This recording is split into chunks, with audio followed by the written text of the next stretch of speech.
matrimonio es una relación de 3 personas, un pacto de 2 personas. Que el matrimonio es una relación entre un hombre y una mujer. ¿Se acuerda de eso, hermano? Dijimos que el matrimonio es hasta que la muerte los separe. ¿Está usted contento con eso? ¿Qué piensas tú, Rafael? Sí, está bien. Debí preguntarle a ella. El matrimonio es hasta que la muerte los separe. Ese es el plan de Dios para el matrimonio. Siempre lo mejor será lo que Dios quiere. Amén, hermanos. No hay problema que no tenga solución en Cristo. Porque todo lo puedo en Cristo, pero separado de Cristo, nada podréis hacer. Esta semana algunos de ustedes recibieron a Cristo como Salvador y ustedes no saben la tremenda bendición que a partir de ahora, aparte de la redención y la herencia celestial que reciben por tener a Cristo como su Señor. Al respecto del matrimonio hay mucho que decir y poco tiempo. Y esta conferencia tiene 3 días y como la conferencia es de familia hay temas que uno se salta, por ejemplo los solteros. Hablando de los solteros, yo tengo un mensaje que se llama ¿Cómo conseguir novia? Si hubieran sido 4 días de conferencia lo hubiera predicado, pero son solo 3. Pero es cómo conseguir esposa o esposo según las Escrituras. Ya ese es otro tema, algún día. También en cuanto a la gente, a los hermanos que han enviudado o que se han divorciado y han hecho o aún no han rehecho una familia, hay muchas cosas que la palabra de Dios enseña. Con respecto a este último grupo, solamente dejo en la mesa que Dios es bueno y que Él es Dios de segundas oportunidades. Hay principios bíblicos, hermano, hay muchos principios sobre la familia que debemos arreglar si queremos que nuestra familia agrade a Dios. Uno de los principios que enseñamos es que el propósito de la familia es glorificar a Dios. Pero hay principios rotos, principios básicos, como por ejemplo, si usted está viviendo con su suegra, usted ha roto un principio bíblico. No, es que no, aquí Caracas es caro, pastor, usted no entiende, y con mi suegra ofreció ese espacio allí, y no tengo que pagar, y ahora, no, mira, usted puede creer que tiene un mejor plan que el de Dios, pero el de Dios es mejor. Si usted está viviendo con su suegro, si usted rompió, la palabra de Dios dice, dejará al hombre a su padre y a su madre. Permítamelo decirse de esta manera, varón, porque la Biblia dice que el varón edifica la casa. Amén, hermanos. El varón prudente y el varón necio. Amén. ¿Está conmigo esta noche? Amén. Porque no le va a gustar lo que estoy a punto de decir. Y la palabra de Dios también dice que nosotros como varones somos la cabeza del hogar, y no es solamente decir soy la cabeza y ya, hay un montón de decisiones que como cabeza debemos tomar. Pero óyeme esto, si tú vives con tus suegros o con tus padres, tú eres un sinvergüenza. Porque se te hizo fácil tomar la sombra de lo que tu suegro o tus padres construyeron con años de sacrificio. Y te saltaste la etapa de pagar el precio por tu familia, para que tu familia tenga un patrimonio. La única forma en la que yo justificaría que un hombre viva con sus suegros o sus padres es que sus suegros o sus padres estén ya en tal edad o tengan una condición de salud tal que los hijos decidieron traerlos a casa o ir a la casa de ellos para brindarles cuidado y atención, pero el cabeza de la casa tienes que ser tú. Porque si tú estás en casa de tu papá, yo me pregunto quién es la cabeza, ¿eres tú o es tu papá? En todo caso, un animal de 2 cabezas es un monstruo. ¿Me sigue? No me siga si no quiere, ¿verdad? Usted se pone bravo de la nada. Se rompió un principio bíblico. Por esa razón es que nos metemos en tantos problemas con asuntos que parecen pequeños, pero al final son grandes. Si usted quiere la bendición de Dios, usted debe creerle a Dios. Mira, Caracas puede ser muy caro en el alquiler, pero si Dios te da un mandamiento, Él te va a ayudar a poder cumplirlo. Amén. Él financia su voluntad. Mi suegra, y todas las suegras hacen eso, yo creo. Mi suegra nos ofreció vivir con ella. Mire que hay un espacio, esta casa es grande, y aquí se puede. Hermanos solteros, escúcheme. Mi esposa y yo, la mayoría de los principios que aprendimos del matrimonio, los tomamos en cuenta desde antes de casarnos. Por eso es que estas conferencias son para solteros. No piense usted que, le hablan a los matrimonios. Sí, pero usted piensa casarse algún día. Y desde antes de casarnos ya nosotros sabíamos que no íbamos a vivir con nuestros padres. ¿Por qué? Porque no es bíblico. Porque no está en las escrituras. Y entonces mi suegra lo ofreció y dijimos no. Pero el alquiler y se les va a hacer difícil. Nos fuimos de luna de miel y todavía no teníamos dónde vivir. Regresamos de luna de miel y el Señor nos consiguió dónde vivir. Nosotros nunca hemos vivido con nuestros padres. No somos ricos, no tenemos mucho dinero, hemos pasado trabajo como cualquiera. Pero ¿sabe por qué nunca hemos vivido con nuestros padres? Porque Dios dice que no. Yo me pregunto para ti que vives con tus papás, ¿cuándo por fin tu esposa y tus hijos tendrán casa propia? Porque varón, se te hace muy fácil vivir en la casa donde te criaste y no estás considerando que tu esposa no se crió allí. Que para tu esposa es más difícil moverse de la casa de sus padres para venir a vivir con tu mamá y luego tú irte de la casa y conseguir que tu mamá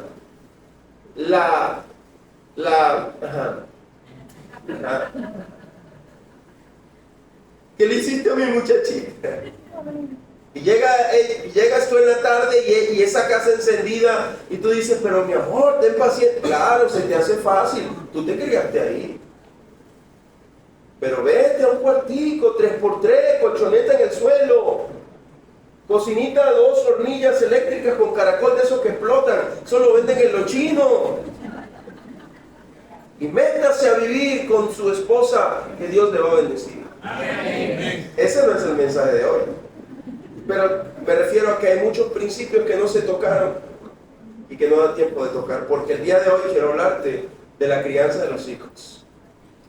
Para tratar de ocupar la mayor cantidad de temas posibles en este tiempo, el día primero fue de mi interés hablar de principios generales sobre la familia y el día segundo algunos principios específicos sobre el matrimonio, pero el día de hoy quiero hablar de los hijos.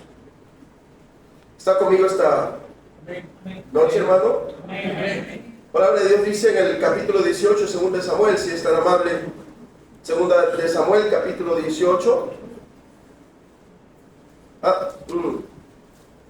Capítulo 18 va a ser nuestro texto inicial, pero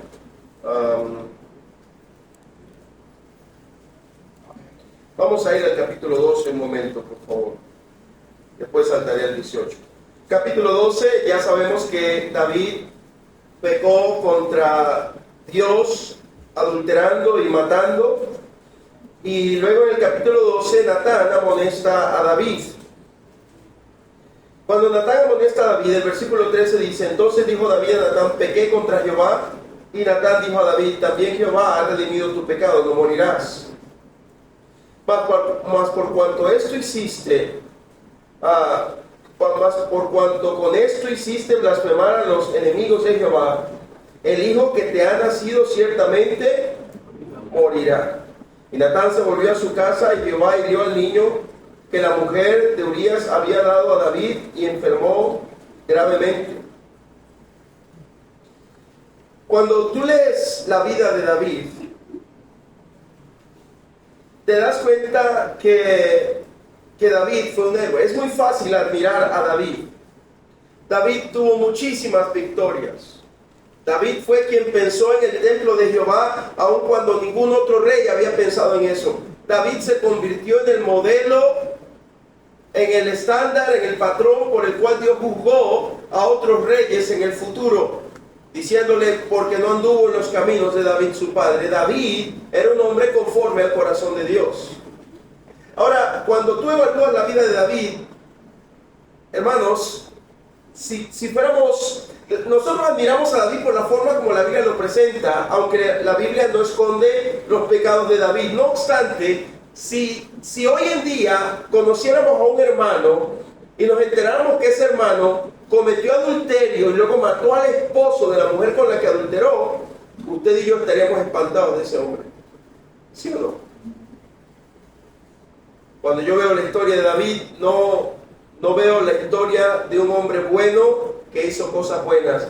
Veo la historia de un hombre malo que tenía un Dios bueno.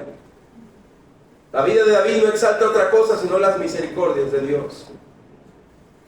Sin embargo, David, aunque tuvo grandes aciertos en su vida, hubo una cosa en la que David definitivamente fracasó. David fracasó en el área de ser papá. La palabra de Dios dice que David, al pecar con Betsabé, inmediatamente le nació un hijo.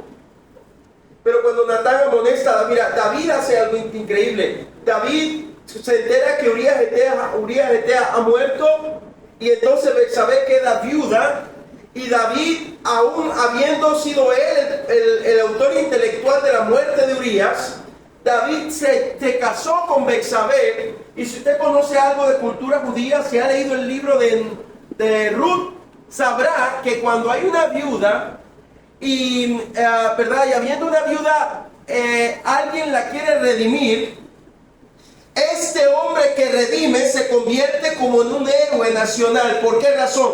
¿Recuerda la historia de Ruth?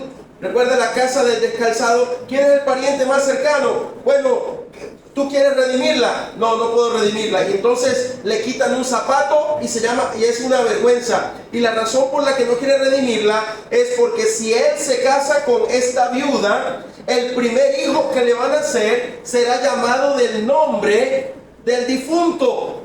Y entonces el que se casó con ella tendrá que compartir la herencia con el nombre del difunto. Y dice, yo no quiero levantar un nombre para el difunto, yo lo redimo. Y eso es una vergüenza, pero David lo hizo.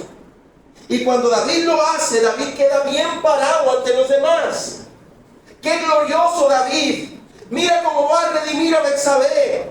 Y el primer hijo que le nazca a Betsabé será llamado con el nombre de Urías. ¡Qué héroe este hombre que va a compartir su herencia con el nombre de su hermano que ha caído, de su hermano que ha muerto! David quedó ante los hombres como un héroe. Pero esto que David había hecho fue desagradable a los ojos de Jehová. Hermanos, hagamos una cosa: asegurémonos de quedar bien delante del Señor y no delante de los hombres. Sabemos vivir de apariencias, pero con quien vale la pena tener transparencia con el Señor. Ahora, hermanos, lo primero que ocurre después de que David peca es que su hijo, el que tuvo con Betsabé, murió. Después de que el hijo que tuvo con Betsabé muere, mira, y el hijo que tuvo con Betsabé murió a los 2 años de edad. El Señor se aseguró, porque escucha, no es lo mismo que muera un bebé en el vientre, y es un dolor, claro que lo es. Yo tuve la experiencia con mi esposa de haber perdido un bebé en el vientre, a que el niño nazca y cumpla 2 años. Porque ya un niño con 2 años camina, ya lo viste gatear, ya lo cargaste. Mi hijo no tiene 2 años y dice agua, dice mamá, dice papá, dice dólares. No, ya lo amamos. Pero Dios se aseguró que el hijo de David muriera cuando él tenía 2 años. ¿Sabes por qué? Porque las consecuencias del pecado duelen. Cuando su bebé estaba enfermo, David sabía: mi hijo está muriendo porque está pagando las consecuencias del pecado que yo cometí. Una de las cosas que Natán le dijo a David es que la espada nunca se apartaría de su casa. Eventualmente Amnón, hijo de David, se encendió en lascivia contra su hermana Tamar, y Amnón abusó de su hermana Tamar, hija de David. Y cuando su hermana corrió donde su papá para que su papá la consolara y le hiciera justicia, ¿saben lo que hizo David? David tapó el pecado de Amnón y desconsoló a su hija Tamar. Ahora tiene un hijo muerto, una hija violada y un hijo perverso. Eventualmente Absalón comenzó a criar en su corazón amarguras contra su papá y su hermano. Y en el tiempo menos esperado, Amnón reunió a sus hermanos y en plena fiesta Absalón reunió a sus hermanos y en plena fiesta agarró y asesinó a Amnón, su propio hermano. Y ahora David tiene un hijo muerto, una hija violada, un hijo asesinado y un asesino en su familia. Después de esto ocurre que Absalón se subleva contra David y se levanta contra él para quitarle el reino, para asesinar a su propio padre por las amarguras que le había hecho pasar con respecto a lo que tuvo que ver con su hermana Tamar. Amnón emprende una carrera contra David. Y cuando ya la carrera llega a su punto máximo, a su máximo clímax, nota algo interesante, que cuando Absalón viene contra David a Jerusalén, David tiene toda la fuerza necesaria para vencer a Absalón. Pero David no se levanta contra Absalón, David huye. ¿Sabes por qué? Porque David sabía que lo que estaba cayendo sobre su familia era consecuencia de su pecado. Dice la Biblia que un hombre de los hijos de Benjamín se levantó contra David y empezó a maldecirlo por todo el camino. Y los hijos de Serbia querían tomar la espada y volarle la cabeza. Pero David, con el recuerdo, dijo: ¿qué tengo yo con vosotros, hijos de Serbia? Si Dios, déjalo que maldiga, porque Dios le ha dicho: maldice a David. Quizás sus maldiciones se conviertan en bendición. David está por los suelos. David está en angustia porque él sabe que su hijo lo persigue por su propio pecado. Dice en 2 de Samuel capítulo 18,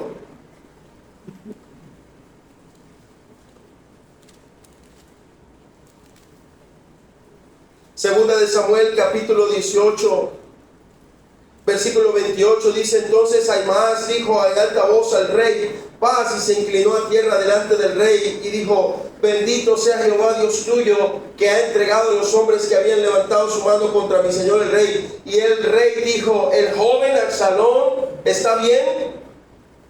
Ahimaas respondió: vi yo un gran alboroto cuando envió Joab al siervo del rey a mí tu siervo, mas no sé qué era. Y el rey dijo: pase y ponte allí. Y él pasó y se quedó de pie.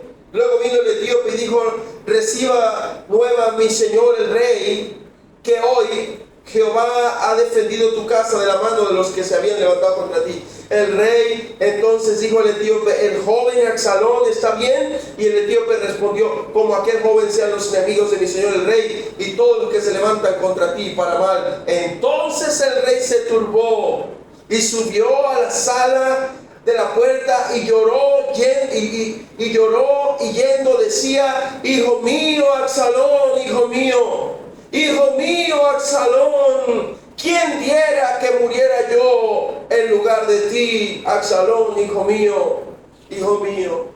Se oía el lamento de David por todo el fuerte: hijo mío, ojalá muriera yo en tu lugar.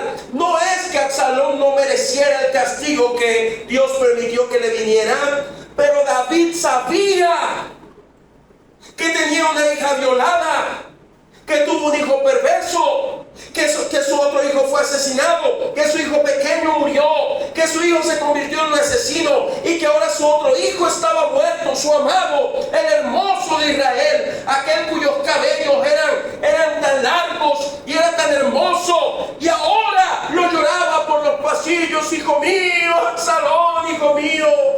¿Quién viera que muriera yo? ¿Quién viera que el tiempo se retrocediera a aquella tarde de vagancia en la que me levanté y miré por aquella ventana? ¿Quién viera que yo no me hubiera asomado ese día? ¿Quién viera que cuando los reyes se levantaron para ir a la guerra, yo hubiera ido a mi lugar? Yo hubiera peleado por mi Dios. Ojalá me hubiera quedado en el camino del Señor. Ojalá hubiera leído la Biblia un poco más. Ojalá hubiera orado por mi hija. Ojalá hubiera orado por mi hijo. Ojalá no me hubiera ido de la iglesia molesto con mi pastor. Ojalá mi hijo se hubiera criado en esa cuna, aun cuando hubiera otros niños que lo pellizcaran. Ojalá me hubiera quedado. Ojalá no me hubiera amargado. Y ahora mi hija es violada. Mi bebé ha muerto. Mi hijo se convirtió en asesino. El otro en violador. Y ahora mi hijo Absalón está muerto. Eventualmente Adonías sube al trono. Adonías, después de que David está viejo, desea el trono de su padre. Cuando la manifestación se hace fuerte, el profeta Natán y Betsabé se reúnen con David para colocar a Salomón por rey. Hermano mío, cuando David finalmente muere, Absalón manda a matar a Adonías. Aún en la muerte del rey, sus hijos siguen pagando. Cara te sale la factura de apartarte de Dios, porque cuando tú pecas, alguien va a pagar. ¿Crees que coquetear con esa mujer que no es tu esposa te saldrá gratis? Yo tengo 25 años de saber de Dios, al menos 15 años siendo pastor, y creo que en el poco tiempo que tengo de ministerio he oído tantas historias de terror, hermano. Pero es increíble cómo los creyentes, sin importar la cantidad de historias y de advertencias que escuchamos, todavía seguimos pensando que a mí no me va a pasar. Son las 7:20 de la noche y tu mente no está en la iglesia, tu mente está en el Darién. Ya te habló el tipo allá, tu primo en Estados Unidos, diciéndote que allá todo le va bien. Ya te habló. Y aunque el pastor te ha dicho, ten cuidado, hermano, tú por un lado estás diciendo, bueno, el pastor lo que pasa es que no sabe, porque a mi primo le ha ido bien. Además, yo sé que se ha muerto mucha gente por allí, pero mi primo llegó, mi compadre llegó, mi tío llegó. Allá hay más oportunidades de trabajo de las que hay aquí, hermanos. Han salido miles de personas por la frontera del Táchira, pero en los registros no aparece que Dios se haya ido. Dios sigue aquí. Amén. Y déjame decirte, hermanos, que el Dios que te puede sostener en Estados Unidos también te puede sostener en Venezuela. Usted y yo somos los únicos que vivimos quejándonos. ¿Cuántos de ustedes comieron arepa esta mañana? Levante la mano. ¿Comí arepa? Ok. ¿Cuántos de ustedes le echaron queso? ¿Cuántos le echaron mantequilla? Pero denle gloria a Dios y levante la mano. ¿Cuántos le echaron huevo a esa arepa? ¿Tan caro? ¿Tan caro el huevo? Y algunos de ustedes todavía se atreverán a decir que comieron con aguacate. ¿Yo? Y estamos mordiendo la arepa. Ese presidente. Pásame la guasaca. Dios alimentándonos, Dios vistiéndonos. Pastor, pero es que no ve que esta camisita ya no da más, tengo como 20 años con ella. Dale gloria a Dios, la ropa no se te envejece. El pueblo de Israel vivió 40 años con la misma ropa, tú puedes con 20 años con esa. Amén. Pastor, pero es que, y si nos llegamos a enfermar, escúchame algo, escúchame. La vida y la muerte están en las manos de Jehová. Amén. Pero óyeme otra cosa, lo interesante aquí no es que vayas a tener dinero para pagar a un médico. Lo interesante aquí es que Dios hace el milagro de que no nos enfermemos. Amén. Y si nos enfermamos, Dios hace el milagro de conseguir los medicamentos. Ayer yo salí de aquí hecho una farmacia, hermano. Tenía pastillas por todas partes que los hermanos me habían regalado al bajarme del púlpito. Dios es bueno, hermano.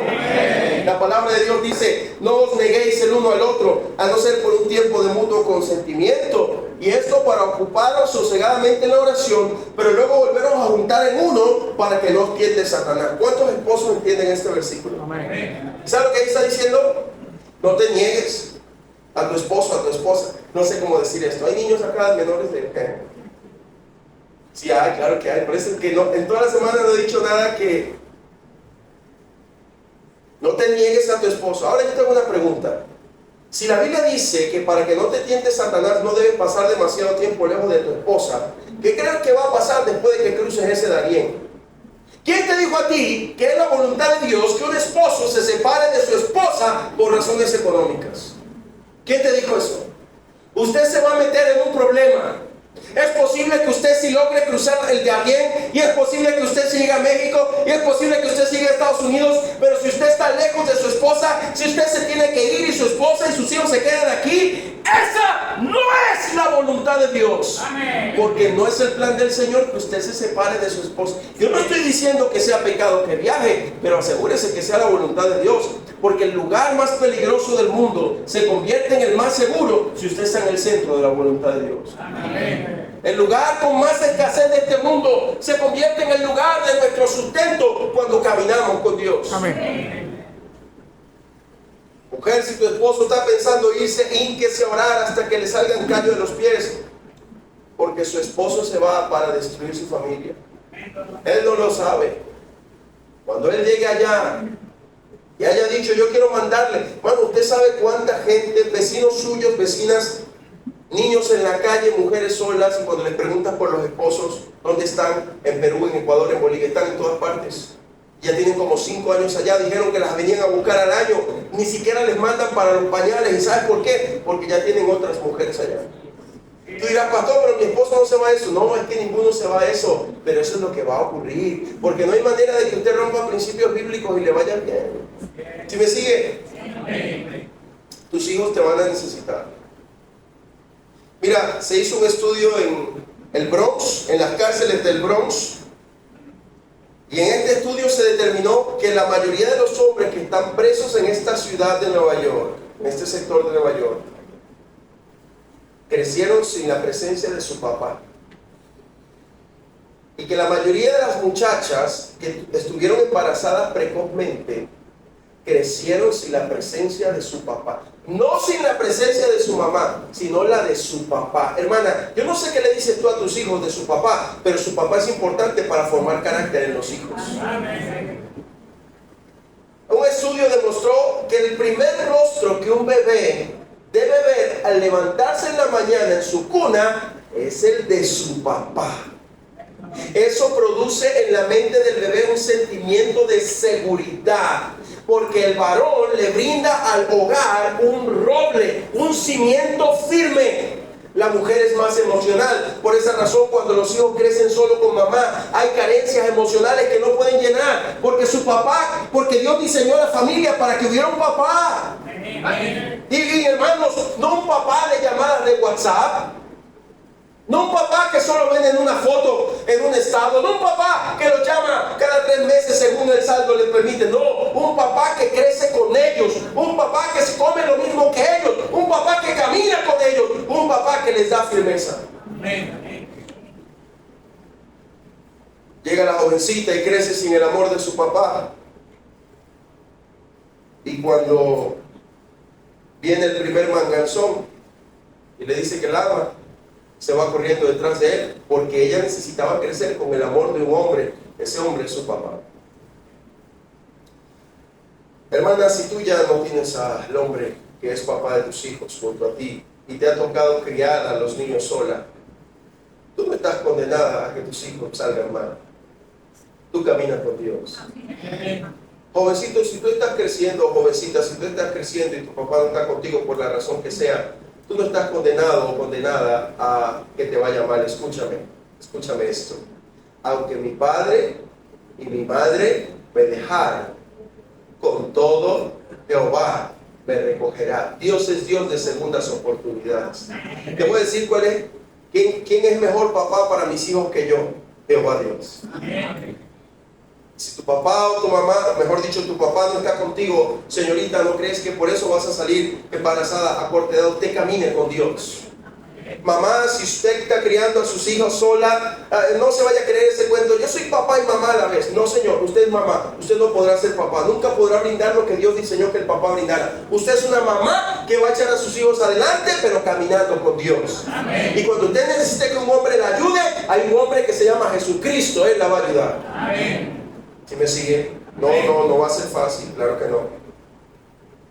Pero no vaya a pensar que por esa razón su vida está arruinada. No, Señor. Dios le quiere bendecir. Amén. David fracasó como papá. David no es un ejemplo de papá. Y yo quisiera tomar este ejemplo que hoy acabamos de ver para llamar su atención. ¿Cuántos de ustedes tienen hijos? Amén. ¿Cuál es su meta para su hijo? ¿Qué meta usted tiene para su hijo? Que sean profesionales, que el país mejore para que crezcan en una mejor situación social y económica, que consigan una buena esposa, que tengan hijos, que sean hombres de bien. Esas son las metas para sus hijos.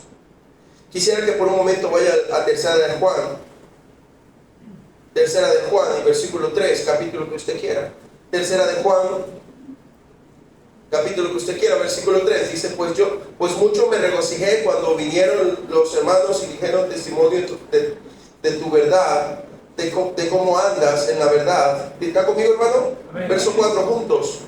No tengo yo mayor gozo que este, el oír que mis hijos andan en la verdad. Hermano, la meta que todo padre debiera tener es que sus hijos anden en la verdad. Mira, su hijo puede trabajar para el aseo urbano, pero si su hijo va a ir al cielo, ese es el mejor regalo que usted puede recibir. Mientras que su hijo puede ser gerente en la empresa más prestigiosa que hay en cualquier país y estar lejos de Dios y morir e ir al infierno. Escucha, nuestros hijos no son nuestros, son prestados. Dios nos los dio y nos dio la palabra de Dios para administrarla a ellos, de manera de que un día nuestros hijos lleguen al pie de la cruz de Cristo y sean salvos. Dígame usted, hermano, que tiene hijos inconversos, si no ha llorado para que alguien les predique a Cristo. Dígame usted que tiene hijos inconversos, si no ha rogado al Señor que un día se conviertan de las tinieblas. Dígame si cuando sus hijos se enferman no se aflige de pensar que si mueren irán al infierno por la eternidad. Hermanos, la meta que todo padre debe tener con sus hijos es que bendito sea Dios. Muchacho, párate, ven aquí, deja eso ahí con tu papá. Que el muchacho camine con Dios. ¿Escuchaste? Porque si te mueres sin Cristo vas al infierno. Camina con Dios, muchacho. El liceo no te ofrece nada. Andar en novias porque todo el mundo las tiene. Andar fumando en drogas. Camina con Dios. Tenía yo 15 años cuando empecé a caminar con Dios. Tengo una esposa. Llegamos al altar vírgenes. Tengo 4 hijos. Tengo carro. Tengo casa propia. Y tengo un ministerio con el que honro a Dios. Camina con Dios, muchacho. Conoce a Cristo. Es la mejor cosa que podrás hacer. Más allá de cualquier profesión. Conoce a Cristo. Escucha, que tus hijos conozcan al Señor. Pero si no vienes a la iglesia, si no te ven leyendo la Biblia, si no te ven orando, si no te ven caminando con Dios, hermanos, ¿tú crees que, mira, ahorita que tus hijos son pequeños, si es que los tienes pequeños, tienes una oportunidad que no volverá? Yo tengo 4 hijos. A mí me gustaría que mi hija fuera odontóloga. ¿Sabes por qué? Porque los odontólogos ganan bien. Tal vez usted dirá: pastor, yo soy odontólogo y no gano bien. Analice bien cómo está administrando su profesión. Analícelo bien. Porque yo he hecho un estudio del asunto y un odontólogo debería ganar bien. Tal vez no se va a hacer rico, pero debería poder mantenerse. A mí me gustaría que mi hijo fuera programador, Giancarlos, grande, que él fuera programador. ¿Sabes por qué? Yo conozco programadores y ganan bien. Se dan vida a esos programadores. Pero si mi hija, en el transcurso de su crecimiento, Dios le permitiera convertirse en una sierva de Dios, a mí no me interesaría ni que no entre a la universidad. Con que sirva al Señor, para mí es suficiente. Pero si mi hijo no, Dios lo llama, mira, yo oro que Dios llame a mi hijo al ministerio, a mis hijos. Si a mi hijo Dios lo llama al ministerio que aun cuando lo llamara a un país hostil como Corea del Norte y su vida se agotara en un soplo por ir a servir al Señor, yo lo preferiría 1000 veces a que viva una vida larga alejado de Dios. Yo he experimentado lo que es servir a Cristo y su misericordia y gracia, y no hay nada mejor que servir a Dios. Hermanos, el tiempo a mí no me alcanza. En nuestra iglesia había 2 jovencitos. Uno de ellos era hijo de padres cristianos y el otro no. Los padres de este segundo hijo eran los fiesteros del barrio. Uno era hijo de cristianos que creció en el cristianismo y el otro venía de una ruta, de nuestra primera ruta. No menosprecia a los niños de la ruta. Amén. Puede ser que tú pasaste la semana pintando las paredes y vinieron los niños de la ruta y la rayaron. Tú vuelves a pintar, pero sigue invirtiendo en ese niño. Amén. Y este niño de ruta empezó a llegar a los clubes de niños y a crecer, y un día ambos jovencitos decidieron servir al Señor. No teníamos instituto bíblico, así que decidí comenzarlo con ellos dos y decidí comenzarlo en mi casa. Ellos comenzaron, recuerdo nuestra primera clase en el libro de Hechos y estábamos allí viendo, pero un día comencé el instituto de tiempo completo donde los estudiantes estarían internos y me tocó como pastor ir a entrevistarme con los padres y a sacarles permiso. Fui a la casa de los padres inconversos, yo dije, todos deben ser los más difíciles. Fui para allá y les dije, mire, yo vengo acá porque su hijo quiere ser pastor, quiere estar en el ministerio, tenemos un instituto y bueno, nuestro instituto es interno, debe vivir allá y quiero saber si usted les da permiso para poder internarse. La mamá dijo, claro que sí, todo lo que sea de Dios, etc. El papá en ese momento estaba como tomado, no quiso dar ninguna respuesta y yo le dije, señor Helio, cuando usted tenga respuesta yo tomaré la decisión. A los 2 días me llamó y me dijo, mira, tú querías saber mi opinión sobre si quiero que mi hijo entre. Yo sí, por supuesto que sí, si es de Dios que entre. Los padres inconversos. Luego quise hablar con los padres cristianos y el jovencito me detuvo y me dijo, no pastor, no hable con mi papá, ellos no quieren que yo me prepare para ser pastor. Ellos me dijeron, primero estudia en la universidad y tráenos el título y después puedes ser pastor. Entonces, como él insistió y él no quería, llamaron a un pastor adventista que es de la familia para que lo convenciera, porque este pastor adventista era un profesional universitario y además era pastor, y él lo querían poner como ejemplo para decir, ves que sí se puede, primero ser un profesional y después si quieres puedes ser pastor. El joven insistió, tanto que la presión hizo que eventualmente comenzaran a dejar de ir a la iglesia. En esa temporada, 3 familias se me fueron de la iglesia porque se regó el rumor de que yo estaba incitando a los jóvenes a no estudiar universitariamente, sino que se entregaran a servir al Señor, y entonces cómo no se iban a preparar y luego iban a pasar hambre, no sabían que venía el 2016, 17. Yo les decía en ese entonces, mire, yo conozco profesionales que son taxistas. Así que un título no garantiza que vas a tener posición. Pero tanto dio la gota al vaso que eventualmente estas familias se fueron de la iglesia. El jovencito comenzó a trabajar en una tienda y el otro jovencito sí comenzó a estudiar en el instituto. Para hacerles la historia corta, el jovencito de la ruta, cuyos padres inconversos autorizaron a estudiar y a prepararse, es el mismo joven que hace 1 o 2 años, creo que 1 o 2 años, se casó con Abigail, la hija del pastor Guillermo Ávila. Antonio, un niño de la ruta. Están comenzando una obra en Caucagua, no, ahora están en Guatire. Y el otro jovencito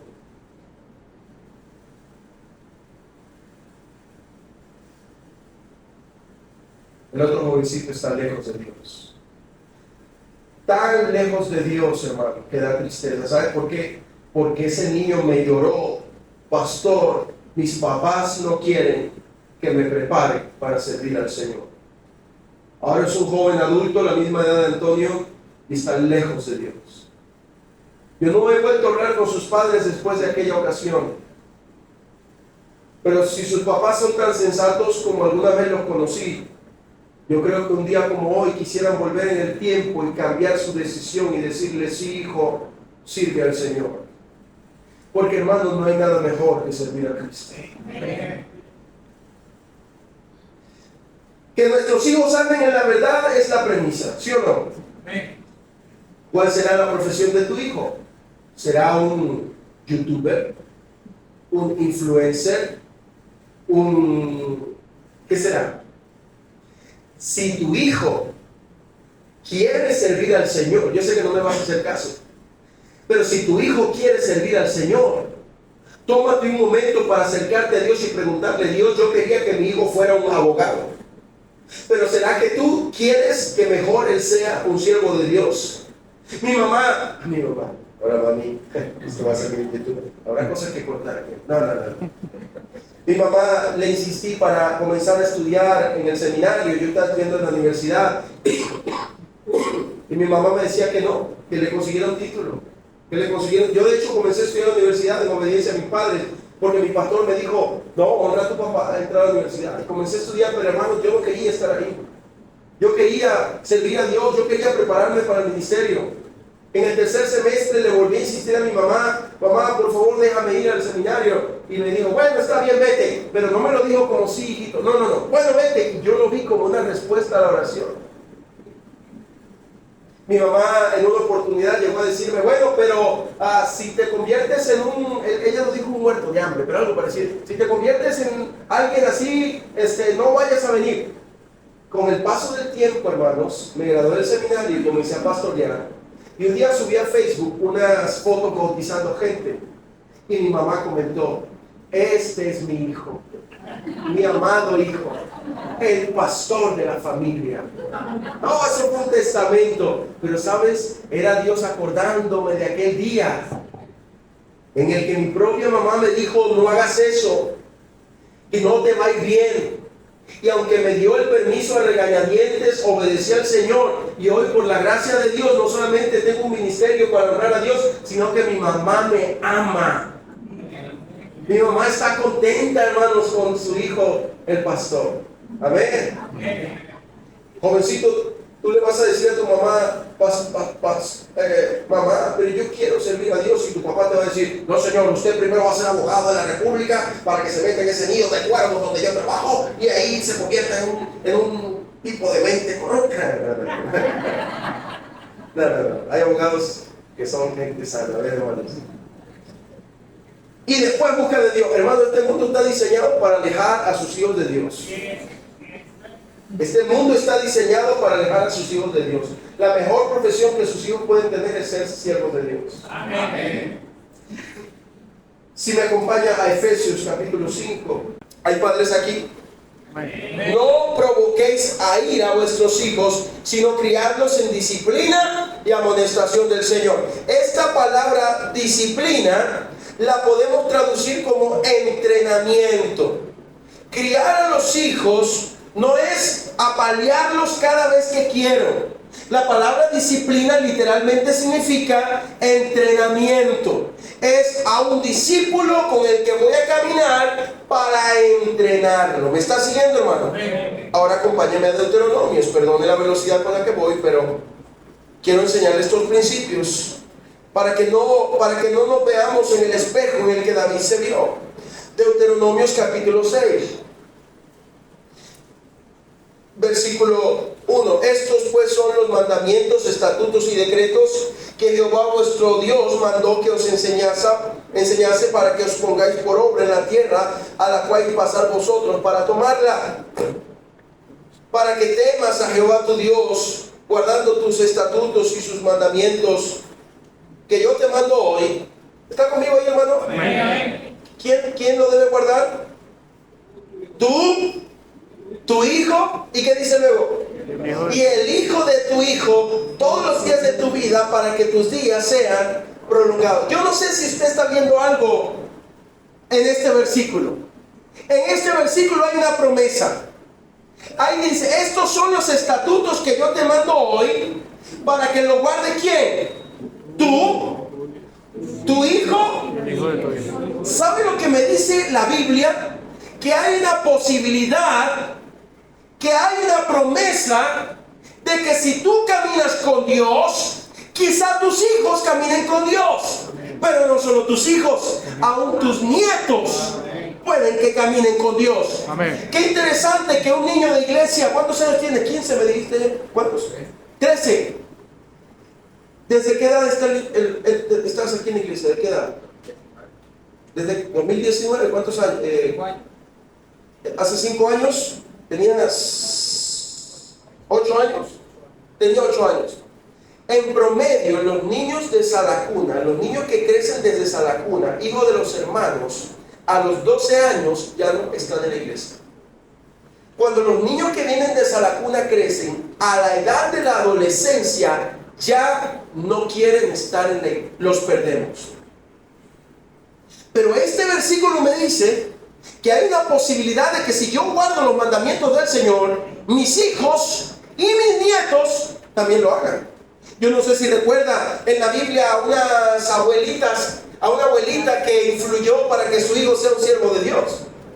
La palabra de Dios dice en 2 Timoteo capítulo 1 que le dice a Timoteo: aviva la verdad, el fuego del don de Dios que está en ti por la imposición de mis manos. Y yo recuerdo aquella fe no fingida, la cual habitó primero en tu abuela Loida, en tu mamá Eunice, y estoy seguro que está en... Ojo, si se da cuenta que no habla del papá, hermana soltera, madre sola, se da cuenta que no dice y en tu papá, no, en tu abuela y en tu madre. Es posible que el pastor Timoteo, compañero de Pablo, haya crecido sin papá. Es posible. Pero estas mujeres sabían que hay una promesa de que si yo camino con Dios, puede ser que mis hijos y mis nietos también caminen con Dios. Amén. Pues sigue. Ellas tenían una fe que Timoteo imitó. Hermanas, abuelas, escucha. Desde que se inventó la alcahuetería. Mira, te voy a dar un consejo, mi hermanita. No me lo vas a seguir, yo lo sé. Pero te lo voy a dar igual. Si tu hija sale embarazada, ajena a tu voluntad, a la voluntad de Dios, y antes del tiempo previsto, deja que ella asuma su responsabilidad, que ella críe a su hijo. Gracias. 2, 3. Por eso estamos como... En esta misma sala deben haber un montón de abuelas criando niños. ¿Y saben qué es lo que pasa cuando tú agarras a tu nietico, verdad? Lo agarras y lo empiezas a criar tú, que eventualmente tu hija te va a traer a otro. Eventualmente tu hija te va a traer y vas a terminar criando a todos los hijos de tu hija. ¿Por qué? Porque como le quitaste la responsabilidad de encima, ella no sabe lo que es trasnocharse con una fiebre casi a 40. Ella no sabe lo que es comprar un pote de crema de arroz o de leche enano. Ella no sabe, porque tú le quitaste una responsabilidad que ella misma asumió. Si esa niña hubiera criado a su hija, ella lo habría pensado 2 veces antes de tener otro bebé. Pero ahora estás criando a 3 nietos y tu abuelita, tú no fuiste hecha para criar. Abuela, ya tú no estás para criar. No tienes la fuerza. No tienes la salud, no tienes la habilidad mental para criar a tus nietos. Por esa razón es que los chicos y las chilindrinas están todos consentidos. Porque tú como abuela, mira hermanos, un papá puede entrenar a su hijo por un mes, con mucho esfuerzo y disciplina, y lo deja un fin de semana donde la abuela, y el lunes regresa desprogramado. Le toma otro mes a los papás volverlo a que coma solo. El niño pica, hasta pica con cuchillo de 2 añitos, ya la carne. Llega de los abuelos. ¿Qué le pasa a los abuelos? Porque hermanos, el trabajo de los abuelos, el trabajo de los papás es entrenar a sus hijos, y el de los abuelos, consentirlos. ¿Sí me sigue, hermano? Pero hay un montón de abuelos criando a sus nietos. Y hermano, usted está quitando una responsabilidad. Usted está alterando el orden en el diseño de Dios. Y usted ya no tiene la fuerza para eso. Sin embargo, como abuelos sí tenemos un trabajo, hermano. Los abuelos pueden inculcar en sus nietos la palabra de Dios. Amén. Que caminen con Dios. Hermanos, yo amo a mis hijos. Giancarlos, Ganibet, yo amo a mi hija. Las hijas con los papás tienen algo, ¿verdad? En estos días andaba despechado, porque mi hijo grande quiere andar conmigo para donde sea. Mi hija también quería, pero hace como 2 meses que no quiere andar conmigo. Ella decía, voy contigo, espérame. Lloraba para ir conmigo, yo la tenía que esperar, llegaba. Pero ahora no. Y llego a la casa y, hola papá. Yo pongo cara así. El amor del padre con las hijas. Yo amo a mi hija. Yo oro por el esposo de mi hija, y mi hija tiene 6 años. Usted dirá, pastor, no sea exagerado. Hermano, con los niños de la edad de mi hija, como están siendo criados, me da terror cuando ella llegue y no consiga un hombre que sea capaz de levantar una triste bombona. Si usted es papá de hijos adolescentes, que ellos carguen la bombona. Si usted es papá de hijos adolescentes, que ellos carguen el botellón. Mira, voy a salir, si tu mamá pide que cambie, ponga el botellón. Usted, hey, papá, yo lo pongo. Ahorita los hijos, no, que él va a ser el esposo de alguien, hermano. Que el muchacho lo haga. Póngalo a echar llave. Y viene, y usted mamá. Ay, no. El bote, la hernia. ¿Qué hernia? Le inventan hasta una hernia. Viene el niño con un dedo golpeado porque salió a trabajar al bañilería con el papá. ¿Viste lo que le hiciste aquí? No te juntes con esa. No, que le salgan callos. Giancarlito, mi hijo, le encanta ir a la iglesia. Ahorita están trabajando y le piden a los albañiles, denme un martillo. Y ahí agarran el martillo y pacum, pacán, y se escuchan golpes por allá y por acá. Y en estos días llegó y que se le hicieron unas ampollas. Que se le hagan ampollas, que se vaya entrenando, porque él va a sostener una familia. Los varones no se pintan las uñas con brillito. ¿Ah?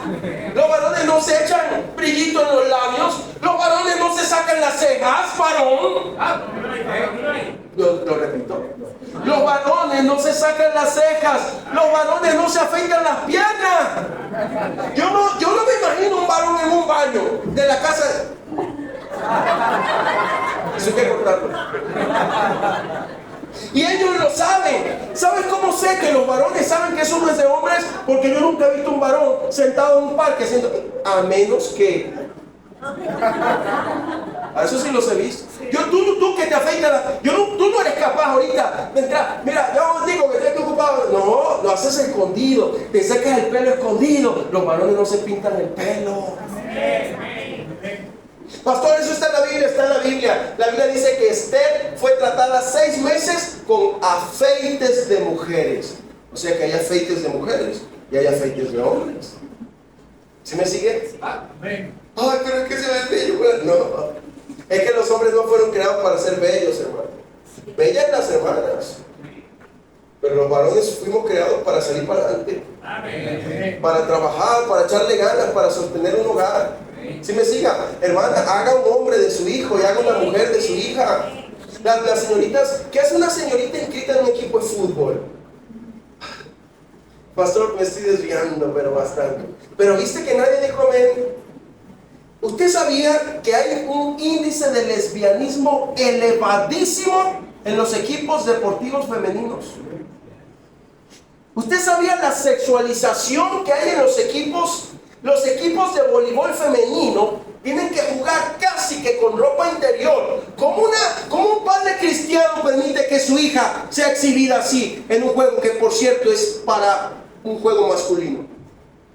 No esté de acuerdo conmigo. Oye, es que a ella le gusta. Enséñale a su hija feminidad. Que ella aprenda que es su hermano el que carga el tobo. ¿Sí me sigue, hermano? Estas enseñanzas ya no se dan porque estamos con estos temas modernos, pero eso está en las Escrituras. Ahora dice la palabra de Dios en el versículo 4: Oye Israel, Jehová nuestro Dios, Jehová uno es, y amarás al Señor tu Dios. ¿Está conmigo, hermano? De todo tu corazón, de toda tu alma y con todas tus fuerzas. Y estas palabras que yo te mando hoy estarán sobre tu corazón y las repetirás ¿a quién, hermano? Y hablarás de ellas. Ayúdeme a contar, hermano. Número 1, estando en casa. Número 2, en el camino. Número 3, número 4, y las atarás como señal en tu mano y estarán como frontales entre tus ojos. Y número 5, ¿qué dice? Las escribirás.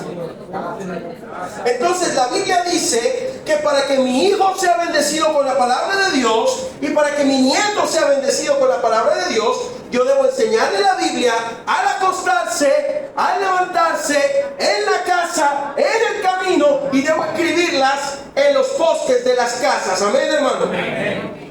Solo entonces puedo disciplinar a mis hijos. Es decir, yo disciplino a mis hijos cuando él rompe uno de los principios que ya yo le enseñé. Pero hermano, si tú no le enseñas la Biblia a tus hijos, ¿por qué lo estás disciplinando? Es decir, ¿cómo sabe él qué principio rompió si hasta tú mismo estás haciendo aquello por lo que le estás disciplinando? ¿Sí me sigue, hermano?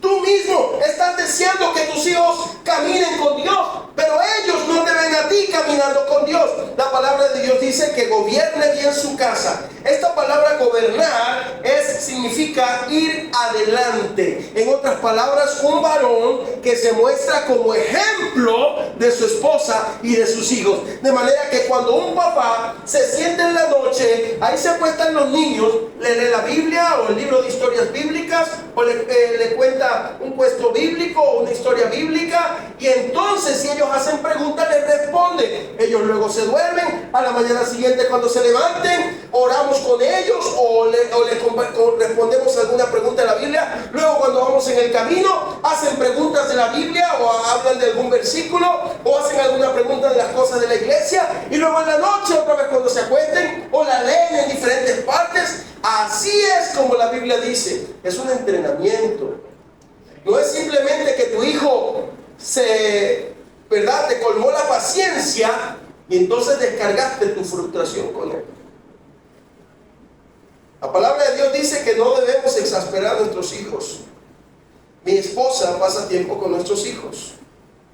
Cuando yo disciplino o cuando disciplinamos a los niños, nosotros no los disciplinamos diciéndole: ¿por qué hiciste esto? Toma, qué sé yo. No. El principio por el que los disciplinamos es porque desobedecieron a Dios. La Biblia dice: no mentirás, ¿sí? Y tú me mentiste. Y Dios te está viendo. Con esta misma premisa, Danielito, el de 4 años, yo le dije: Dios te está viendo, eso no es correcto. Y él me dice: pero yo no veo a Dios. 4 años. Pues como por 3 semanas estuvo diciendo: pero ¿dónde está que yo no lo veo? Un niño de 4 años. Pero ¿saben por qué lo pusimos a pensar en dónde está Dios? Porque se le habla de Dios. A mi niña, mi esposa le enseñó, y un día fui yo a disciplinarla. La llevé al cuarto, la senté y ella me dijo: papá, espera papá, primero debes hablarme, después debemos orar, después me vas a dar uno, no dos, uno, y después me vas a abrir otra vez y nos abrazamos y nos salimos riendo. ¿Sabe quién le enseña eso? A mi esposa. Yo le dije: vamos a entrarle, pero vamos a hacerlo así. Y le expliqué: eso que tú hiciste es desobediencia y la palabra de Dios dice que eso no es correcto. Mira, Dios te está viendo y eso no se debe hacer. Bueno, vamos a orar. Oramos y luego le dije: bueno, ponte a saludar al público. Y ella me dijo: pero me va a doler. Claro, es que, hermano, ¿sabes por qué? O tú disciplinas a tus hijos con amor, o algún día alguien lo va a hacer sin amor. Es menos doloroso la vara del amor de un padre que la peinilla de un policía. Es menos frustrante un hijo en el cuarto castigado que un hijo en la cárcel. Y la palabra de Dios dice que la vara salva a tu hijo de la muerte. ¿Sabe cuál es el problema? Que tú y yo creemos que somos mejor papá que Dios. ¿Sabe cuál es el mejor papá del mundo? Es Dios. ¿Cuántos de ustedes son hijos de Dios? ¿Y cuántos de ustedes han recibido disciplina de su papá? ¿Y cómo crees tú que Dios te ama a ti y te disciplina, pero tú, oye, es que mi mamá, tú no sabes lo que mi mamá me hacía. ¿Cuántos de ustedes probaron la manguera que se amarraba detrás de la lavadora? ¿Cuántos de ustedes probaron el cable? ¿Cuántos de ustedes probaron el fuete, el palo de escoba, el chucho? El cable ese blanquito que venía doble, que cuando sonaba en el aire, ¿lo probaron? Pues eso no es correcto. ¿Sí? Ahora, óyeme, que ellos lo hayan hecho mal no significa que la disciplina bíblica no sea correcta, porque te fuiste al otro extremo. ¿Sí me sigues? Al extremo donde agarraste el principio y lo desechaste, y no te va a ir bien. El muchacho consentido es vergüenza de su madre. ¿Sí me sigue? Ahí es donde ves a los niños que le dicen al papá, papá, quiero esta chupeta en la panadería, y el papá dice, no, ahorita se tira al suelo y se revuelca, y al final el papá termina comprándole la chupeta. ¿Sabes por qué? Porque el niño sabe que ese berrinche va a producir frutos. Pero la pregunta entonces es, cuando su papá ya no esté, ¿a quién le va a hacer berrinches? ¿Sí me sigue, hermano? Ahora el asunto es que nos fuimos al otro extremo, al extremo en el que ahora sobreconsentimos a nuestros hijos, pasando por encima del principio.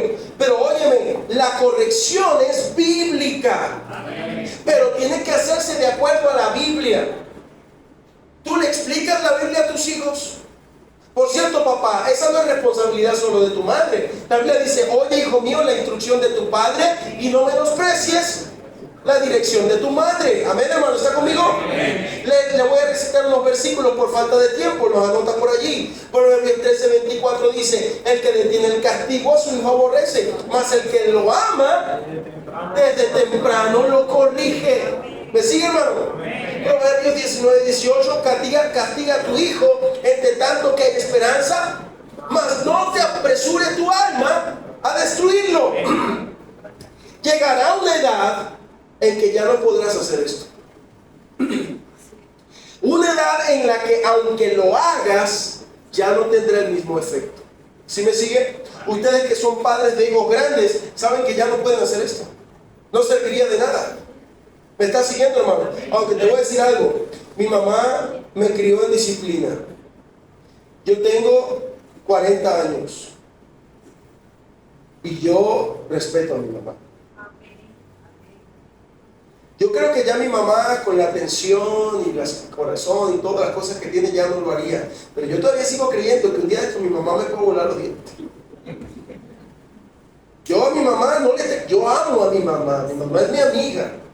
Y qué interesante esto, hermano, que aunque nuestros padres nos disciplinaron mal, esta generación salió mejor que la que viene. Esa que tú estás formando, donde ya no hay disciplina, esa está bien corrompida comparada con la que tus padres hicieron. Porque la disciplina funciona. ¿Sí me estás siguiendo, hermano? Yo respeto a mi mamá. Decirle loca, a mí se me ocurrió levantarle la mano a mi mamá una sola vez en la vida. Tendría yo como 9 años y todavía me acuerdo de ese día. Porque las experiencias traumáticas se graban. Pero a partir de ello más nunca, hermanos, el papá se respeta. Muchachita, tu mamá no es ninguna loca. ¿Cómo tú le dices a tu amiguita, ay, no le hagas caso, esa es una loca? ¿Qué te pasa? ¿Quieres que tus días sean acortados acaso?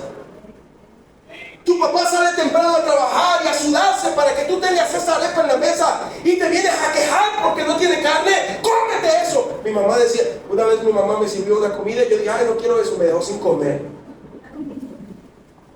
Y no me morí. ¿Se me sigue, hermano? Proverbios 23:13 dice, no rehuses corregir al muchacho, porque si lo castigas con vara, no morirá. Ahora escucha, es con vara, no con cable. Lo castigarás con vara y librarás su alma del infierno. La corrección tiene el poder de librar a tu hijo de la condenación del infierno. Proverbios 29:15 dice, la vara y la corrección dan sabiduría, mas el muchacho consentido avergüenza a la madre. Déjenme terminar con esto, vaya a Hebreos capítulo 12. Hebreos capítulo 12.